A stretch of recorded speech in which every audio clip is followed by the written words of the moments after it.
kinatutuwa namin kasi yun yung implications, doon nakikita yung outcome ng initiatives namin ng promotion ng responsible parenthood and family planning services. Isa po yun. Pero kung ano po yung epekto nito, actually sir, yung pagdami ng populasyon ay hindi lamang dahil sa birth rate. Dalawa pong pagmumulan yan, yung migration rate, o yung pagdami ng mga taong lumilipat, at saka yung panganganak ng mga taga dito. We are proud to say na yung initiatives natin, dahil na-realize din po na bawat isa sa People to Princess na original, na mas magiging mabuti ang pamilya nila kung planado.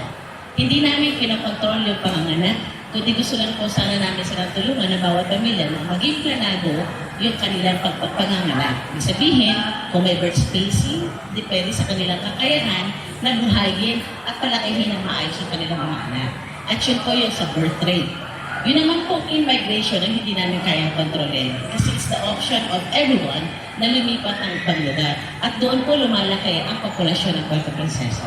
Actually, since 1990, mula po na na-open yung tourism ng Puerto Princesa, at nagkaroon ng tatawag natin economic viability, mas maulad pagdating sa ekonomiya, in a sense na mas marami ng opportunity na binibigay ang Puerto Princesa. Una sa ating mga katabing mga munisipyo, tapos tayo rin ang Center of Education. Nandito yung mga state colleges and universities. At dahil doon, hindi natin mapigilan yung pagdami ng mga lumilipad sa ating lugar. Yun po ang hindi namin kayang pigilan. At the same time, hindi rin po namin sila sinasantabi. Kahit na priority ang taga-Puerto, basta may lumipat sa Puerto Princesa, sila po ay kasama din sa binibigyan natin ng servisyo. We consider them as part of the population. Kaya both ways, sir, natutuwa tayo kasi may implications na bumaba yung birth rate, which is an indication of the success ng ating interventions na maging planado yung pamilya, hindi po kinokontrol, kundi pinagplano ng maayos. At the same time, inihahanda din natin ang bawat isa na kung sila ay mayroon pang ibang opportunity, mas magiging maayos. Actually, yung isang challenge namin ay we wanted to reach as much as we can. Kaya meron tayong mga partner volunteers, yung mga barangay service point officers, yung tinatawag namin mga mini-me na representatives ng aming kusina na gumagawa din ng aming advokasya pagdating sa barangay. Pero konti pa lang sila. So currently, meron tayong 150 na city-paid volunteers at meron siyang na barangay-paid volunteers, yung tinatawag natin barangay service point officers na nagdadala ng aming programa sa baba sa ating mga barangay.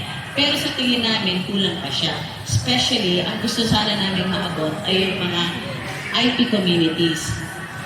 And dahil sa nakita natin, gusto rin natin maging maunlad at maging maayos yung pamumuhay ng mga kapatid nating katutubo. Na sana maranasan din nila yung buhay na hindi survival. Yung buhay na libre. Meron pong nabubuhay sila. O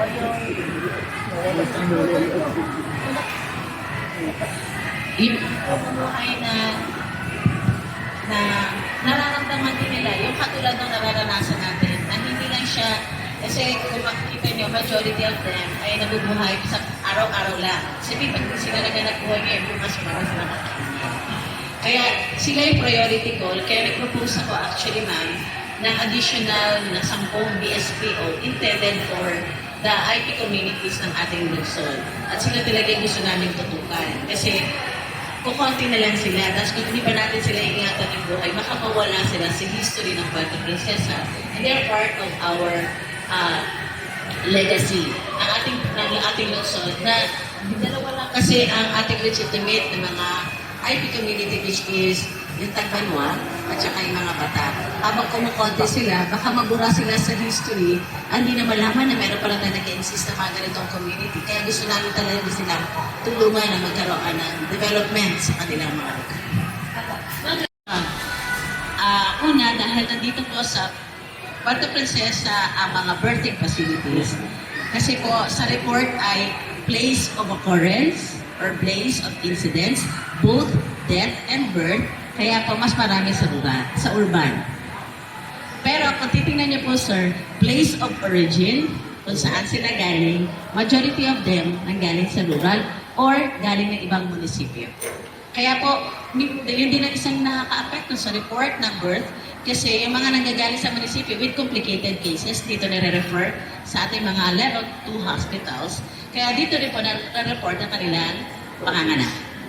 Ito po, place of incidence or place of occurrence, both death and birth, as well as the occurrence of disease. Dito na-determine. Kaya po, same thing with doon nangyari na kagat ng may dengue talaga doon. Kinonfirm dito, nadagdag siya sa number na may confirmed case ng Puerto Princesa kahit taga-ibang lugar sila. Yun po kasi ang definition ng WHO at DOH, it's the place of occurrence. Actually, in the future siguro gusto rin namin na magkaroon talaga, although ang City Health Office, ang mandate niyan ay preventive and promotive health services. Sabihin, hindi talaga mag-hospital. Separate operations kasi ang hospital management.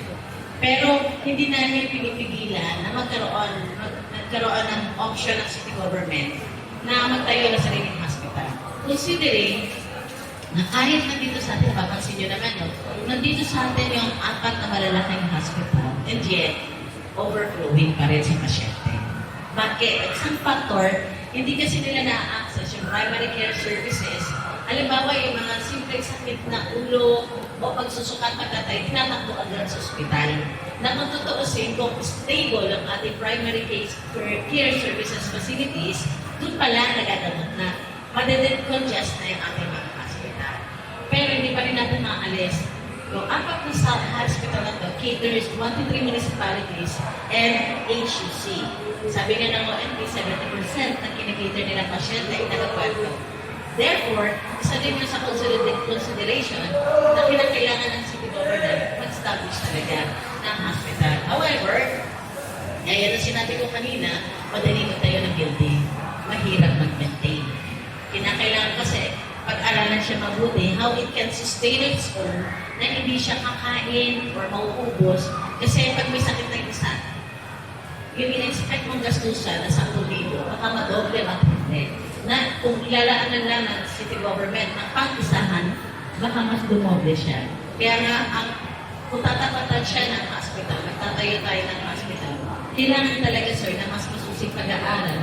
And siguro makakakontribute po ang media partners natin for the information na makuha talaga yung, talaga yung dama ng ating mga mamamayan na kinakailangan na magtayo ng sariling hospital and how it should be managed. Definitely, magtayo ka ng hospital, saan nila gagamitin yun? Baka hindi rin natin magamit siya, ma-maximize yung presence ng ating hospital. Kasi currently, halimbawa yung mga partner hospitals natin, private hospitals natin, na isang challenge sa kanila, hindi dahil sa wala silang kwarto, ang challenge sa kanila, wala silang tao. Kasi nagre-require din ng complement na nurse, doctors, at specialists ang bawat hospital. And we are not ready for that yet. In a sense na, mapansin niyo po, sa original taga-Puerto, kilala mo na yung doktor na to, hindi siya taga-Puerto. Majority ng doctors natin tayo. Which means, nakita lang nila na there's a need for these services, pero wala tayong specialist. At mahirap po kumuha ng specialist. Kasi bago ka maging accredited level 1 hospital, para may kahapak ako ng lisensya, sir, daming requirements ang Department of Health. And at the same time, dapat may complement ka ng human resources and specialist. Kapag wala ka nun, hindi mo siya ma-maintain. Katulad po ng hospital ng provincial government ng Palawan, yung Northern Palawan, Southern Palawan, at saka yung Aborlan and Nara, yan po, majority of them are visiting doctors lang. Wala pong full-time doctors. Karamihan sa kanila, moonlighting. Sabihin, I'm here, I'm there, I'm everywhere. Kasi wala kakayahan ng hospital na mag-maintain dahil sa mataas din yung PM or professional fees ng mga consultants. Kaya yun po yung mga bagay na i-consider maliban sa building or infrastructure itself. It's the human resources complement and the need of the people to provide such